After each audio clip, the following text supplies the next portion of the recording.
Pythagoras বলেছিলেন, a fool is known by his speech and a wise man by silence.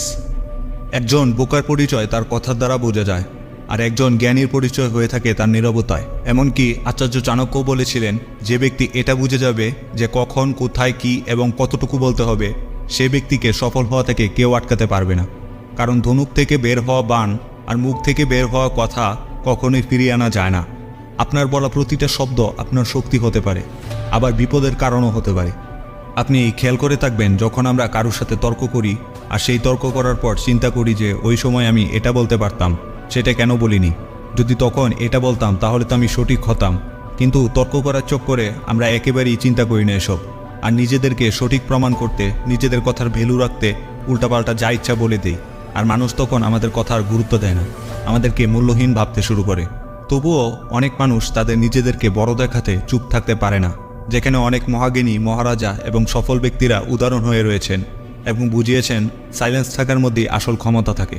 তাই আজ আমি 5টি পয়েন্ট বলবো, যার মাধ্যমে আপনি বুঝতে পারবেন সাইলেন্ট বা চুপ থাকার গুরুত্ব কতটা। সাইলেন্ট থাকার প্রথম উপকারিতা হলো, silent will make you appear more powerful.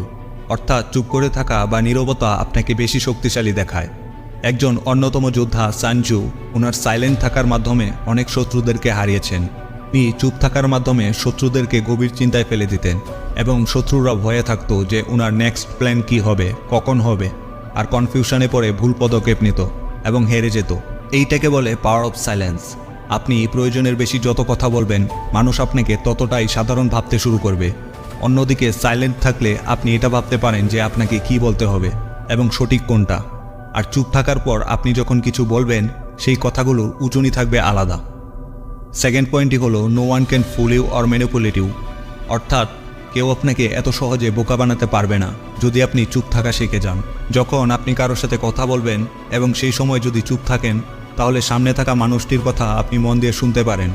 তার বডি ল্যাঙ্গুয়েজ, কথা বলার ধরন দেখে এটা বুঝতে পারেন যে সে কি সত্যি বলছে নাকি মিথ্যা বলছে, অথবা সে কি চায়, নাকি সে আপনাকে বোকা বানানোর চেষ্টা করছে, নাকি সত্যি আপনার উপকার করতে চায়। আর এই বিষয়গুলো যখন আপনি চুপ করে শুনবেন, তখনই অবজারভেশন করতে পারবেন, আর শোনার সাথে সাথে তার উদ্দেশ্যটাও বুঝে সঠিক সিদ্ধান্ত নিতে পারবেন। Third point, silence gets people's attention.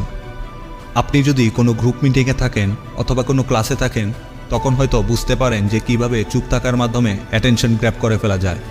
কারণ আপনি খেয়াল করে দেখবেন, টিচার যখন ক্লাস নেওয়া শুরু করে, তখন মনের অজান্তেই আমরা অন্যমনস্ক হয়ে যাই, বিভিন্ন বিষয় নিয়ে ভাবতে শুরু করি, অথবা পাশে বসা বন্ধুর সাথে কথা বলতে থাকি, আর টিচারের কথা ব্যাকগ্রাউন্ডে চলতে থাকে। কিন্তু হঠাৎ টিচার যখন চুপ হয়ে যায়, তখন আমাদের ফোকাস অটোমেটিক টিচারের উপর চলে আসে। কারণ সাইলেন্স আপনার ব্রেনকে সিগন্যাল দেয় যে কিছু তো হয়েছে, আর তখনই আপনার অ্যাটেনশন বেড়ে যায়। ঠিক তেমনই আপনি নোটিস করে থাকবেন, যখন আপনি কোনো গ্রুপে বা কারোর সাথে কথা বলছেন, কিন্তু আপনার কথা কেউ শুনছেই না বা পাত্তা দিচ্ছে না। কিন্তু যখন আপনি চুপ হয়ে যান, তখনই আপনি দেখবেন সবাই আপনার উপর অ্যাটেনশন দিচ্ছে।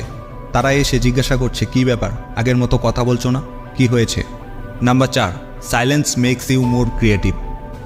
চুপ থাকার মাধ্যমে আপনার ক্রিয়েটিভিটি আগের চেয়ে আরও বেটার হওয়া শুরু করবে।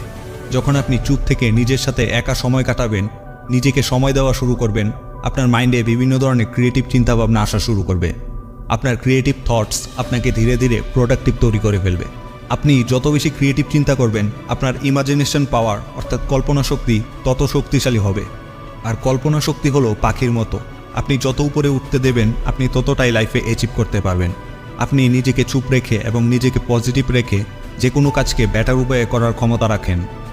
কারণ চুপ থাকার মাধ্যমে আপনার পজিটিভ মাইন্ড আপনাকে better decision, better imagination grape করতে সাহায্য করে, যা আপনাকে ক্রিয়েটিভ বানায়। 5 নাম্বার পয়েন্টই হলো এমন একটি বিষয় যেখানে আপনার চুপ থাকতেই হবে, আর সেটি হলো আপনার প্ল্যানস বা গোলস। অর্থাৎ আপনি যদি কোনো জিনিসের উপর কাজ করে যাচ্ছেন, তাহলে সেটা কখনোই প্রকাশ হতে দিবেন না।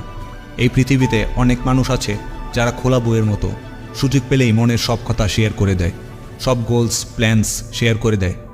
আর প্রবলেম তখনই হয় যখন কোনো কারণে যদি সেই গোল আপনি অ্যাচিভ না করতে পারেন, তখন মানুষেরা আপনার উপর হাসে আর বলে যে এ শুধু বলতেই পারে, কিছু করতে পারে না। আর তখন মানুষের মধ্যে আপনার উপর নেগেটিভ ইম্প্যাক্ট তৈরি হয়, আর আপনার সম্মান কমে যায়। তাই আপনার গোলস, আপনার প্ল্যানস শুধু তাদের সাথেই শেয়ার করুন যারা আপনার মতোই এক্সপার্ট বা আপনাকে এগিয়ে যেতে সাহায্য করে। অ্যামাজনের ফাউন্ডার জেফ বেজোস ঠিক এমনটাই করেছিলেন। যখন তিনি প্রথম ক্লাউড বিজনেস শুরু করেছিলেন সেই বিজনেস থেকে তার বেশ ভালোই আয় হচ্ছিল, কিন্তু উনি সেই বিজনেস সম্পর্কে তখন কাউকে কিছু বলেনি, কারণ তখন তিনি যদি এই বিষয়টি শেয়ার করতেন তাহলে তার বিপরীতে আরও অনেকেই এই বিজনেসে জয়েন হতো, এমনকি উনার থেকেও বেশি সফল হয়ে যেত। কিন্তু সেই সময় চুপ থাকার কারণে আজ অ্যামাজনের কাছে ক্লাউড বিজনেসের সবচেয়ে বেশি শেয়ার রয়েছে।